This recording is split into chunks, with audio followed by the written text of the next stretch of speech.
Hello everyone. तो आज हम पढ़ने जा रहे हैं टू स्टोरीज अबाउट फ्लाइंग का फर्स्ट पार्ट, जिसका नाम है हिज फर्स्ट राइड। तो ये कहानी है एक यंग सीगल के बारे में जिसको उड़ने से बहुत डर लगता है। ये सीगल समुद्र के किनारे एक छोटे से टीले पर रहता है और उसको अपने सामने समुद्र का विस्तार इतना भयानक लगता है कि उसके मन में ये बात बैठ गई है कि उसके पंख बहुत छोटे हैं और अगर वो उड़ने की कोशिश करेगा तो सीधा गिरेगा और डूब जाएगा। जब भी वो उड़ने की कोशिश करता है इतने बड़े सी को देखकर डर जाता है और चुपचाप एक छोटे होल में जाकर छुप जाता है। जबकि उसके जो छोटे छोटे भाई बहन है वो काफी पहले उड़ना सीख चुके हैं और बड़ी आसानी से कहीं भी आ जा सकते हैं।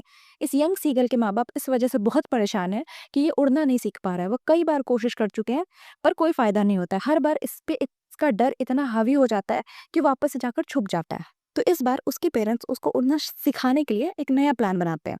तो वो क्या करते हैं कि उसको उस जिस चट्टान पे ये रहता है उस पे छोड़ देते हैं और इसके बाकी भाई बहनों को लेकर एक सामने दूसरे चट्टान पे चले जाते हैं और इसको बोलते हैं अगर तुम्हें आना है तो उड़ कर आओ, उड़ना सीखो, तभी तुम्हें खाना मिलेगा, वरना तुम्हें कोई खाना नहीं मिलेगा। ये माँ बाप के पीछे दौड़ कर जाता तो है पर फिर किनारे पहुंचते ही समुद्र को देख के डर जाता है और फिर बेचारा रह जाता है और इसके माँ बाप इसके सामने वाले पहाड़ी पे चले जाते हैं। सामने वाले चट्टान पे इसकी फैमिली इसको दिखाकर बहुत एंजॉय करती है। इसके माँ-बाप इसके बाकी भाई-बहनों को नई तरह से उड़ना सिखा रहे हैं, अलग-अलग तरीके की आर्ट सिखा रहे हैं उसको कि कैसे और हवा के साथ कैसे उड़ा जाता है। उसके बाद वो उन उसके भाई-बहनों को मछली पकड़ना भी सिखा रहे हैं। इसका एक भाई जो है वहाँ पे उस तुरंत मछली पकड़ना सीख भी लेता है, अपनी पहली मछली पकड़ता भी है। तो फिर इसके माँ-बाप उसके लिए सेलिब्रेट करते हैं, उसको बहुत मोटिवेट करते हैं और ये बेचारा भूखा पूरे दिन से ये देख रहा है और इससे मिलने कोई नहीं आ रहा है। ये बस अपने चट्टान पे बैठ के उन लोगों को दूर से बस देख रहा है, एंजॉय कर रहा है। पर क्या होता है कि धीरे-धीरे दिन बीतने लगता है, दोपहर हो जाती है, सूरज बहुत तेज हो जाता है और इसकी भूख से और धूप गर्मी से हालत खराब होने लगती है। पर बेचारे को कोई खाना नहीं पूछता है। कुछ देर तक इसको कुछ समझ नहीं आता है, तो फिर ये सोने का बहाना जैसा करके और बेहोश होने की एक्टिंग करने लगता है। इसको तो लगता है कि ये सब देख के मतलब इन लोगों को मेरे पे कुछ तो दया आ जाएगा, पर इसके माँ-बाप समझते हैं कि ये एक्टिंग ही कर रहे हैं और इस पे कोई ध्यान नहीं देता है इसके नाटक पे। थोड़ी देर के बाद इसकी माँ एक फिश का टुकड़ा लेकर आती है और इसके ठीक सामने वाले और पास के एक चट्टान पे रख उस मछली को रखकर उसके छोटे-छोटे टुकड़े करने लगती है। ये देखकर ये लालच से अपनी माँ से माँगने लगता है कि प्लीज़ मम्मी कुछ तो दे दो, मतलब एक टुकड़ा तो दे दो। पर उसकी मम्मी उसको गुस्से से घूरती है और बोलती है कि चाहिए तो आके उड़ के ले जाओ। ये बेचारा फिर से उदास वैसे ही देखते रहता है। फिर थोड़ी देर में ये देखता है कि इसकी मम्मी एक फिश का टुकड़ा लेकर इसकी तरफ उड़ते हुए आ रही है। देखकर इसकी खुशी का ठिकाना नहीं रहता है क्योंकि भूख से इसकी हालत खराब थी।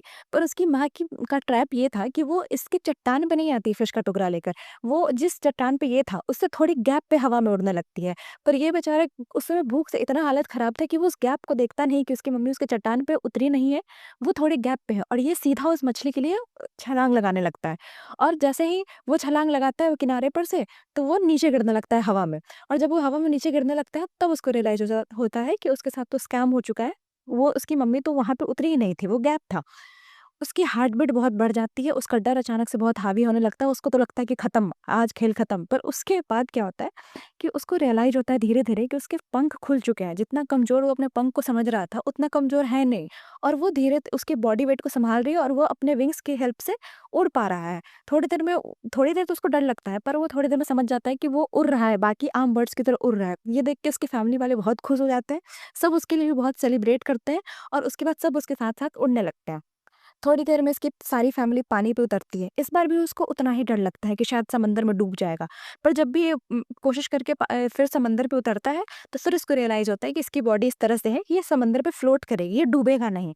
उसके बाद फिर सब लोग बहुत खुश होते हैं, बेचारे को खाना मिलता है और इस तरह हमारे सीगल की जो फर्स्ट फाइट थी वो कंप्लीट होती है। तो यहाँ मोरल ऑफ द स्टोरी ये है कि किसी भी तरह का डर जो होता है वो एक्चुअल में नहीं होता है, वो हमारे दिमाग में होता है। जब भी तुम अपने डर को फेस कर लोगे तब तुम्हें समझ में आएगा कि वो कितनी छोटी सी चीज़ थी, पर हमारा दिमाग उसको बहुत बड़ा बनाकर हमें एक ट्रैप में फंसा के रखता है। जैसे कि ये तुम लोगों के साथ बहुत ज़्यादा होता होगा कि जब सेमेस्टर 6 महीने का हो तो सिलेबस इतना वास्ट लगता है कि पूरा ही नहीं हो सकता, पर एग्जाम के ठीक एक रात पहले वो सेम सिलेबस आराम से पूरा हो जाता है। तो ये स्टोरी यहीं खत्म होती है और इसका नेक्स्ट पार्ट करते हैं हम अगली वीडियो में।